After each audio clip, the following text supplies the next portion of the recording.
Good day, friends. This is Buche here. Today we're going to make mozzarella cheese in the Fromaggio machine, and we're going to need the following ingredients. 3 liters of milk that is pasteurized at low temperature and is not homogenized. Calcium chloride is in a 33% solution, and we'll need 2.9 grams for the 3 liters of milk. 2.9 grams. Animal rennet, single strength. For this, we're using a total of 1.3 grams of single strength animal rennet. We're diluting it in a bit of water, just like the calcium chloride, which we're also diluting in a bit of water. Thermophilic culture TM81. We're adding 0.3 grams of this to the 3 liters of milk, and I'll dilute it in a bit of milk before adding it to the milk. Alright, here we have the Fromaggio, and now we're going to turn it on and place the soft curd cutter. We have 2 for the Fromaggio, this one and this one. In this case, we'll use this one and place it on a shaft there. I'll show you now. Just a moment. There you can see the shaft, and I simply align and push the cutter as far as it will go onto the shaft, and it's ready for us to add the milk. We'll add the 3 liters, but first let me show you how to find the cheese recipe we're going to make. Here, I go to recipes and look for mozzarella, this one here, with cultures. So, I press start, and it tells me to attach the cutter and a plastic strainer, which I won't be using. I'll only use the cutter and drain with a separate strainer. So, I press continue, and it tells me to add 3 liters of milk, which is 3090 grams. I'll add it now and show you. So you can see it will have an approximate weight of 3090. I'll show you now. Okay, it weighed 3094, that's fine. So now I press continue, and it tells me to add the calcium chloride. So I add it and press continue. Then it says the lid is open and I need to close it. I'll show you how to close it. This is the lid, so I'll close it hermetically. I push it down and twist it toward myself. Okay?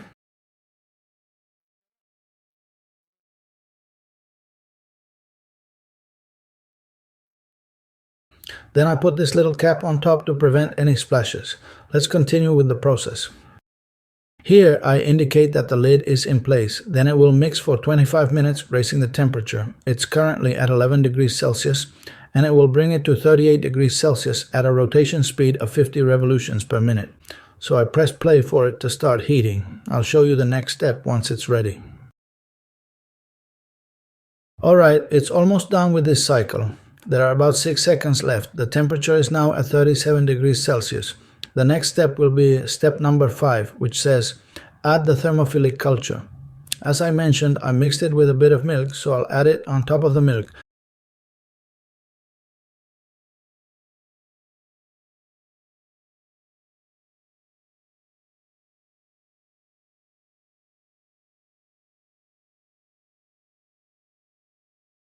Done, added.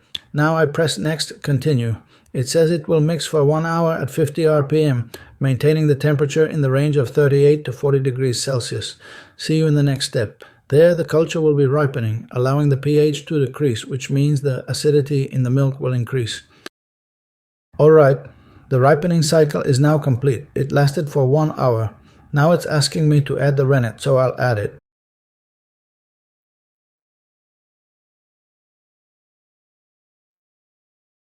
I've already prepared it and I'll pour it in. Then I press continue. Now it will stir for 30 seconds at 100 RPM. Quite fast. Let's wait for it to finish. Almost there. 6, 5, 4, and done. Now we move on to the curdling stage, where the curd will form. It will sit for 60 minutes without stirring at the current temperature of 40 degrees Celsius. Let's leave it to form the curd, and we'll come back for the next step. Here the curdling stage is about to finish, and then comes the next step, which is cutting the curd. It will cut the curd now. Let's wait for it to finish. This won't take long. The heat is off. Okay, now it will stay there for 5 minutes in a resting period at 34 degrees Celsius, which can go up to 38 degrees Celsius. Let's wait for this resting stage to finish. The resting stage is about to finish. Let's see what comes next. It will cut the curd again. Let's wait for it to finish cutting.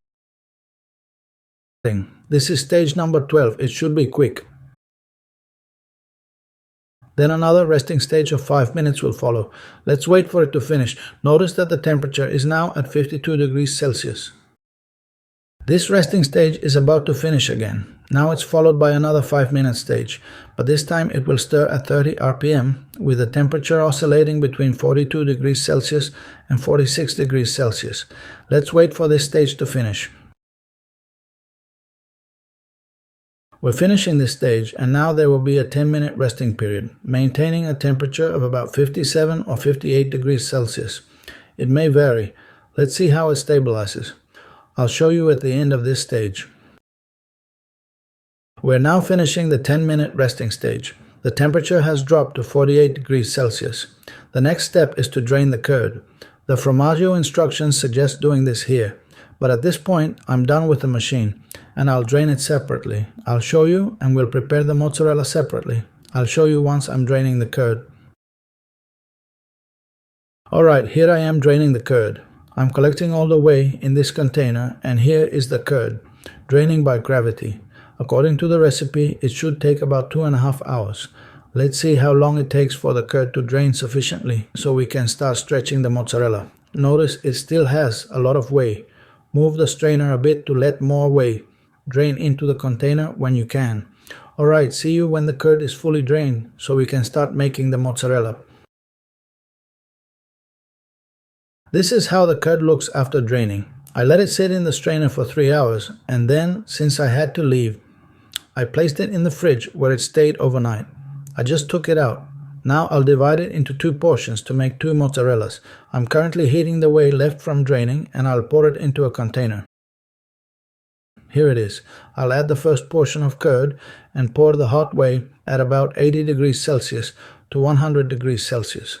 Then I'll start preparing the first mozzarella. Once it's ready, I'll place it in a brine I prepared earlier with 500 milliliters, which is half a liter, of water, 10 grams of salt, 1 teaspoon of vinegar, and a 1/4 teaspoon of calcium chloride. I had the brine chilling in the fridge. I'll place the 2 mozzarellas we'll prepare in it. I'll show you once I add the hot whey and start stretching the first mozzarella. Alright, I finally decided to make 3 mozzarella balls. Here's the first one, and here is the water at approximately 85 degrees Celsius. Using a ladle, I pour the water over the curd. I let it sit for a few seconds and start working the curd with a spoon so it begins stretching. I'll keep working it and will show you the final result. I had to reheat the whey a bit because the curd was cold from being in the fridge, and adding the whey cooled it too much. So I heated the whey directly on the stove. You'll need to press the curd against the wall of the pot to help it stretch. It will start forming a compact texture, and you keep working it until it becomes a smooth, homogeneous mass that allows you to form a mozzarella ball. I'll take it out and show you how it looks. Here I'll transfer it to a plate and work it a bit to shape it into a smooth ball until I can hold it with my hands. Perfect. Now I shape my mozzarella ball and place it in the brine I prepared. I'll put it in the brine now and it's ready. I'll show you once it's in the brine. You make a small hole and shape it into a compact mass.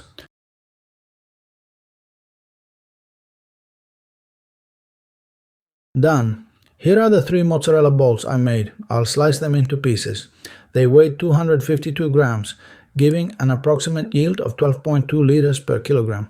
It's not the best yield, but at least you get your mozzarella balls. I'll show you once they're sliced. I sliced them into pieces and made a caprese salad that I just tried. The cheese turned out quite acceptable. I think we achieved our goal. Well, that's the end of this video, made with love for you. This is Buche signing off. Over and out.